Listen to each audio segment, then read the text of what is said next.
Councillor Brennan. I was contacted by the president of the Protection Island Neighborhood Association, and he wishes to speak on his own behalf, simply as a citizen, and he'd also like, he's been asked to speak as the president of the Protection Island group. So I understand he was advised that because he is one person that he can't register as two bodies, but I think he can, and I would like to move that he be permitted to speak on behalf of the Protection Island. What's the gentleman's name? Gary Weichert.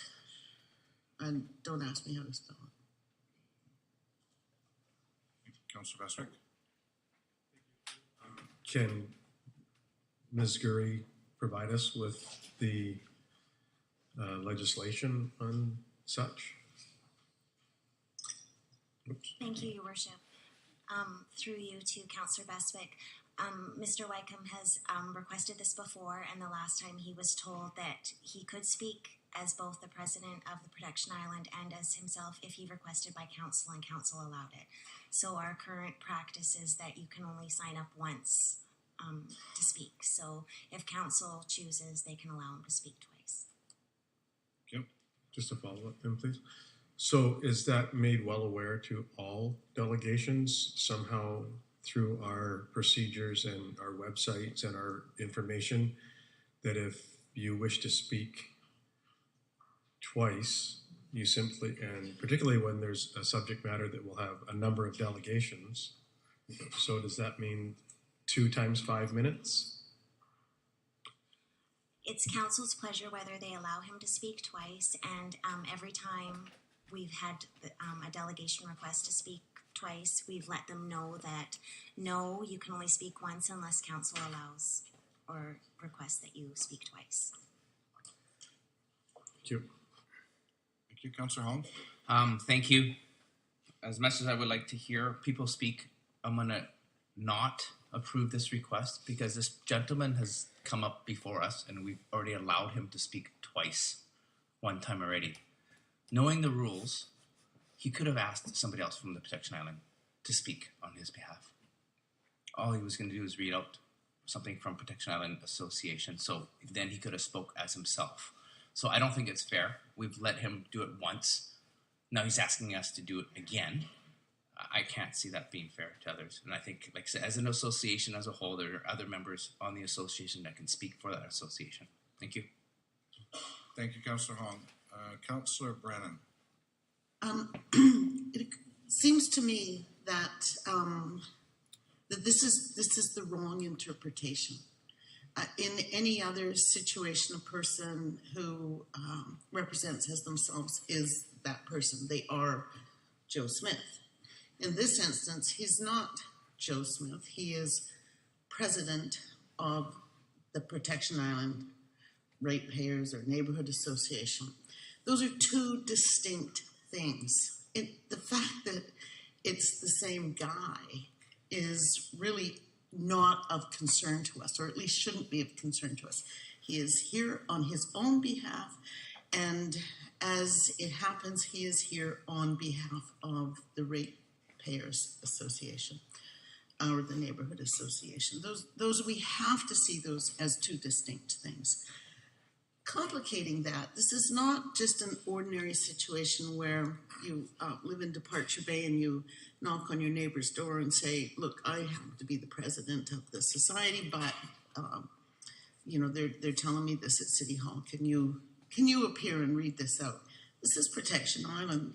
This requires either your own boat to get here or to take the ferry to get here.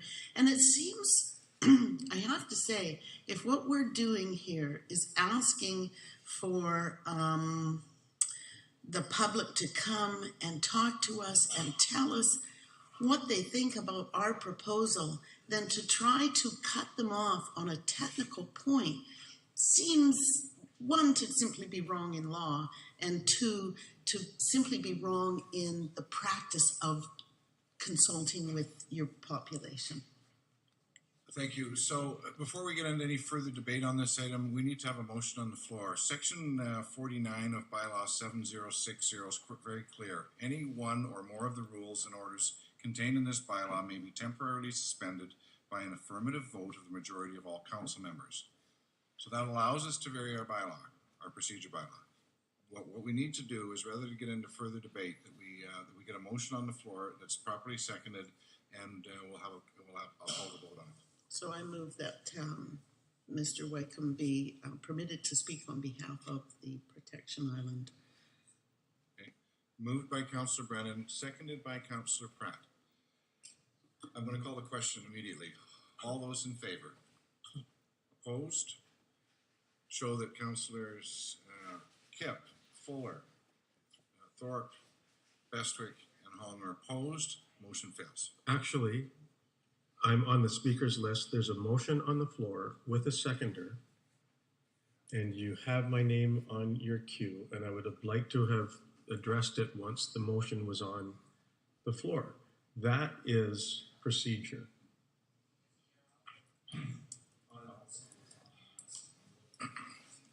Thank you, councillors. Thank you. The fact is that I can call the question, and I did call the question. So can we please move on? The fact is, I did not vote. And I did without the opportunity to have the opportunity to speak to the motion that was on the floor. I understand that, councillor. I called the question. I gave notice I was calling the question. And I gave you notice. That's the only opportunity, and the only way that I can give you notice of my desire to speak is to press my button to speak. I got that. Thank you very much. Ms. Sammer. So you're neglecting my opportunity to speak to a motion Councillor, can that's we move been on, moved please? and seconded. Councillor, can we move on, please?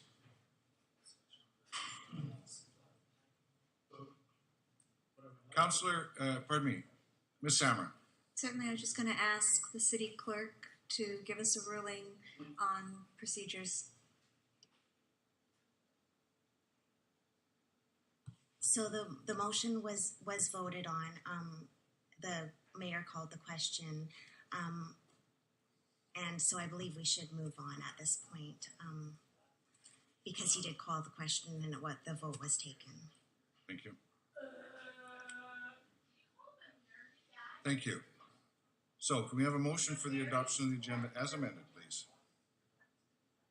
Councillor Pratt, seconded by Councillor Thorpe. All those in favor? Opposed? Motion carries.